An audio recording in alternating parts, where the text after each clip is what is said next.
આમ તો આપણા સમાજમાં દીકરીઓને એટલું જ મહત્વ છે, પણ બેટી બચાવો બેટી પઢાવો પર અહીંયા એક દીકરી આવી છે, એ દીકરી આપણને વાત કરશે, આપણે સૌ શાંતિથી સાંભળીશું। बिजली गरजती है तब आकाश बदल देती है, जब आंधी आती है तो दिन रात बदल देती है, परंतु जब गरजती है नारी शक्ति तब इतिहास बदल देती है। श्री कुमारी महेंद्रभाई, અહીં ઉપસ્થિત ભાઈઓ બહેનો તથા સર્વને મારા જય જોહાર, જય આદિવાસી।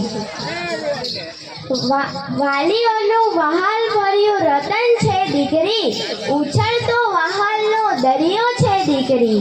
વાલીઓનું મહત્વપૂર્ણ રતન છે દીકરી, ઉછળતો વહાલનો દરિયો છે દીકરી। નારી નવલા રૂપ ધારનાર છે દીકરી, ઈશ્વરનું અદ્ભુત સર્જન છે દીકરી। તો પછી કેમ પ્રતિબંધ તેના જન્મવા સામે? આપણી આવતીકાલ છે દીકરી। જન્મ એનો અધિકાર છે અને ભણતર એનો હથિયાર છે। આપણી આવતીકાલ છે દીકરી। मुस्कुराहट का कोई मोल नहीं होता, रिश्तों का कोई तोल नहीं होता।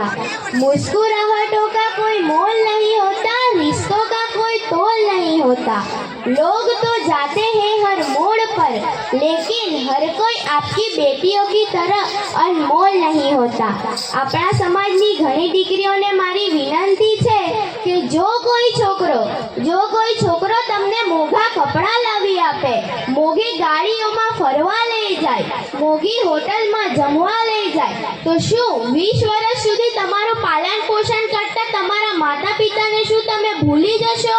શું તમે એટલા પગભર નથી કે તમે પોતાની મેળે પોતાની મનપસંદ વસ્તુ જાતે નોકરી કરીને પૈસા મેળવીને લઈ શકો? આપણા સમાજમાં એવી માન્યતા છે કે દીકરી તો પારકું ધન છે, પરંતુ જો પુત્ર હશે તો આપણી સેવા કરશે, પરંતુ આવું નથી।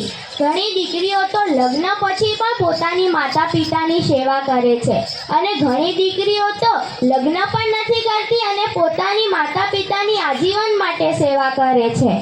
जब बिजली गरजती है तब आकाश बदल देती है, जब आंधी आती है तो दिन रात बदल देती है, परंतु जब गरजती है नारी शक्ति तब इतिहास बदल देती है।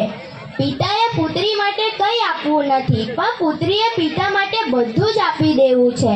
પુત્ર તો એક જ કુળને તારે છે, પરંતુ દીકરી 2 કુળને તારે છે, એક પોતાના પિતાનું અને બીજું પોતાના પતિનું।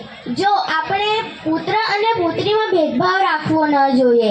જો આપણે પુત્રીને સમાન તકો આપીશું તો તે પોતાની મનપસંદ મંજિલ પર પહોંચી જશે અને પોતે પૈસા કમાવીને પોતાની મનપસંદ વસ્તુઓ લેશે। તેથી જ તો કહેવાય છે કે નારી તું ના હારી, નારી તું ના હારી, નારી તું નારાયણી, નારી તું નારાયણી। આભાર, જય જોહાર, જય આદિવાસી।